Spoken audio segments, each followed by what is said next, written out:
Skool, hey! Inside school, every day playing begin the year. Inside school. Welcome back to Inside School. We're continuing our series where we really dig into what makes these online communities tick. Today, we've got a bunch of different source materials, articles, notes, all focused on this. And our goal really is to figure out what these sources say is the best way to build communities that feel, genuinely alive, vibrant. Yeah, and what hits you right away looking through this stuff is this kind of tension, isn't it? Definitely. On one side, you've got this approach that sounds, well, almost too simple, Almost. And then you compare that to the usual online world, the whole hustle culture thing. Oh, yeah. The complex funnels, the endless content grind, the automations. Exactly. All that stuff people seem obsessed with. So it really makes you stop and think, doesn't it? The big question these sources seem to be asking is, what if the key thing, the thing for growth, for keeping people around, which, let's face it, you need for anything sustainable, and yeah, even for making money. What if that key thing isn't all those complicated tactics everyone chases? What if it's something way more basic? Something maybe, I don't know, people just miss or overlook. That's the heart of it, isn't it? That's what we're going to explore in this deep dive. Inside, we're so glad you're here. Come on inside to Inside School. Okay, let's get into it then. That core principle. Yeah. The sources are really clear on this, saying it's the absolute number one thing, like the first thing to focus on. Right.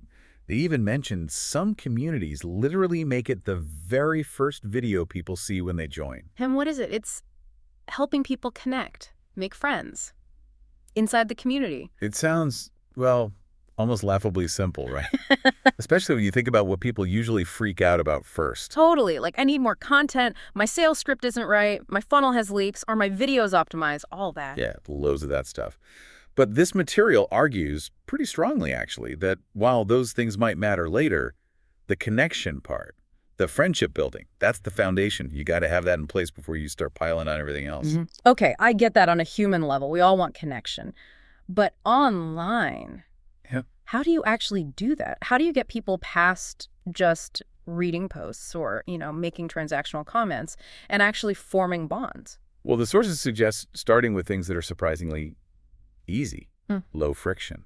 It's about creating spaces and giving people permission almost to just chat, be themselves. Okay. Like, simplest way, just simple questions, often personal ones, but, light personal. Like that example from the notes that jumped out at me, the whole pineapple on pizza thing. Exactly. Seems totally random, Yeah. right? Like, what does that have to do with business or learning or whatever the community is about? Right.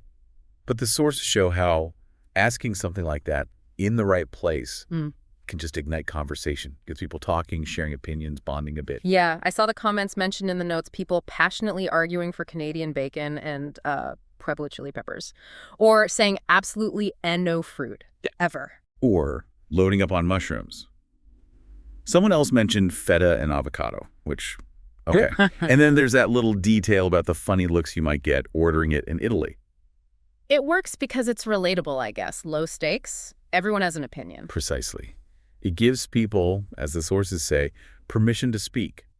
And, one source even mentions the loneliness pandemic. Yeah, I saw that. These small interactions, they give people little moments of connection, feeling seen. They also mentioned other examples, like people chatting about travel plans, someone going to San Diego for the weather, someone else planning a New York trip. Or just sharing strong opinions, things they love or hate. It sparks that back and forth. Exactly. That's how you start building rapport, moving beyond just usernames. So it's not just random chat, though. The sources also talk about more structured ways to get people interacting, like specific formats. Yeah, they call them networking formats, which sounds a bit formal maybe, but the idea is good. They're activities designed specifically to get people talking to each other authentically, not just consuming content. Okay, like what? Things like wins and wishes threads. Super simple. People share a recent win and then something they're struggling with or wish they had help on. It immediately opens the door for others to chime in, offer support, connect. Does that make sense? Or they mention speed collaboration rounds. using maybe quick, like 5-minute breakout rooms during a group call. Everyone gets a chance to pitch a challenge or an idea and get instant feedback from a few others. Oh, interesting. Fast-paced brainstorming. And wasn't there one called Skill Swap Showcase? Yeah, another great one. Members do like really short mini teachings, maybe 3 to 5 minutes on a skill they have. Then they get to learn from others too. It's reciprocal. So whether it's a post about pizza preferences or one of these structured calls, the goal is the same. Getting people to see each other as real people, talking to each other. That's the core of it. Moving beyond avatars and usernames to actual human interaction. Right. It clicks on a human level. But let's connect the dots to the community building side, the business side, potentially. Why do these sources insist this focus on simple connection is so powerful? What's the ripple effect they talk about? It starts with belonging, that really basic human need. When you're in a space, you share something, your pizza preference, a win, a travel plan, and people respond.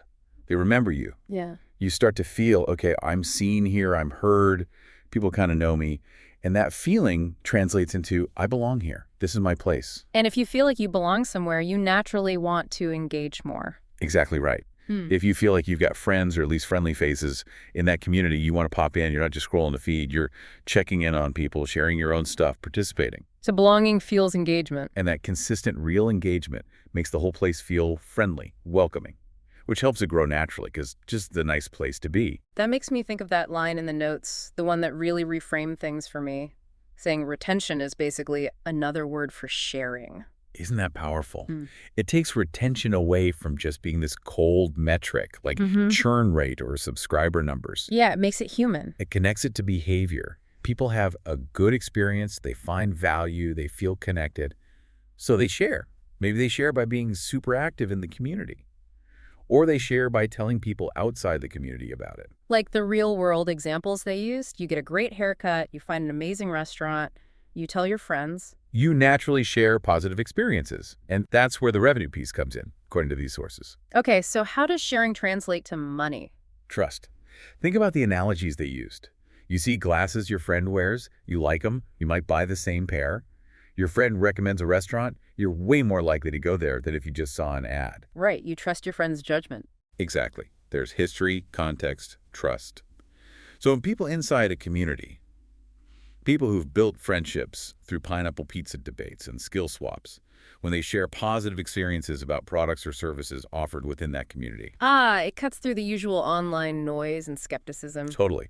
You see someone you actually know, someone you've connected with, buy an upsell or a course from the community leader, and they're excited about it. They share their results. It creates that internal buzz, that FOMO thing they mentioned, fear of missing out. Yeah, so I'm missing out idea. You think, wait, if they found it valuable and I trust them, maybe I need that too. So revenue isn't the primary goal you're chasing with aggressive tactics. Right.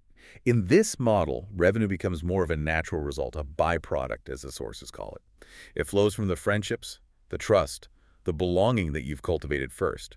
People buy from people they know, like, and trust. And who do you trust more than your friends? Okay, laying out like that, it sounds simple, almost deceptively so. Which brings us back to that puzzle the sources wrestle with. If it's fundamentally about making friends something we humans are kind of built for, why is it so hard for people online? Why do they feel they need all the complicated stuff? Yeah, it's a great question. And I think a big part of it is that hustle culture noise we talked about. It's just so pervasive. People are conditioned to think success has to be complicated. I think so. They're constantly told they need the complex course, the automated funnel, the perfect software. They're looking for the magic bullet, the shiny object with the fancy wrapping. And the simple human connection piece just gets lost, doesn't seem valuable enough. Exactly. It gets overlooked. Or there's the other factor the sources mentioned. It just feels awkward. Right. That comment about how it feels so off to ask random questions or just be a friend when posting. It's uncomfortable. We're not used to doing that in spaces we think of as professional or business focused. People might be genuinely scared of hopping on a casual call, or they feel this huge pressure to always be on, always performing, always the expert. Instead of just being a person. Yeah. So they see simple advice, like the pizza question, and they either try to twist it into some complex strategy, how does this fit my lead gen, or they just dismiss it. That won't work. It's too simple. Or they need to see it work first, like proof. That too. The sources mentioned some people just learn differently. They need to see these simple interactions actually happening in real time, see them lead to results, before they can believe it and try it themselves. And maybe there's a fear underneath it all, fear of rejection if you put yourself out there personally.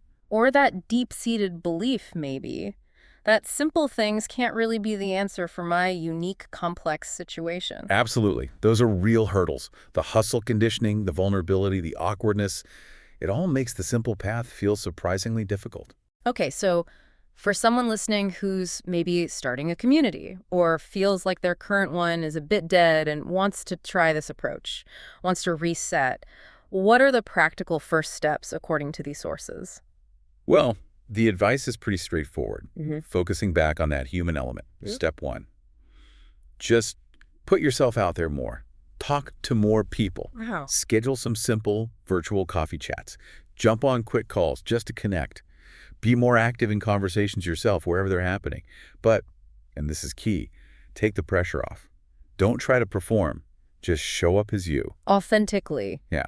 And you don't need hundreds of people right away. Start small. Definitely. Yeah. The sources emphasize building a small core group first. They even mentioned needing just like 5 people who are consistently talking to each other and to you.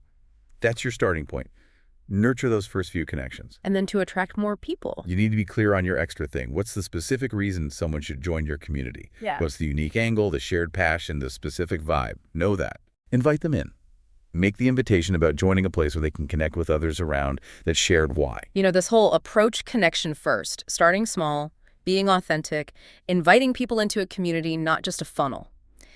It really does feel like looking beyond the horizon, like the title of this deep dive suggests. It's different from the usual online playbook. It really is. It feels like a more real way of building something online. But it requires a genuine shift in thinking. Away from just metrics and tactics. Yeah, towards valuing the human stuff. Mm-hmm. Connection, trust, belonging, just being real people together. Yeah. And the sources suggest getting help with this shift might mean finding examples, getting your questions answered, or finding formats that feel right for you. So maybe the final thought for you listening, as you process all this from our deep dive into the source material, just ponder this for a moment. In this online world that's just drenched in complex strategies, promising the moon, could it be that the most powerful, the most sustainable, maybe even the most rewarding path forward is simply found in that basic human desire to connect, to make a friend? It definitely challenges the way things are usually done. And maybe, just maybe, points towards a more human way to succeed online. Something to think about for sure. Well, that brings us to the end of this Inside School deep dive. We've explored how building vibrant online communities might hinge more than anything on fostering genuine human connection based on the excellent sources you shared. Glad they were useful. It's always refreshing to see perspectives that put the human element front and center, especially online. Absolutely. We hope digging into these ideas has sparked some thoughts for you, maybe challenged how you view online community building. Think about how focusing on those simple, authentic connections could change things for you. Until next time on Inside School.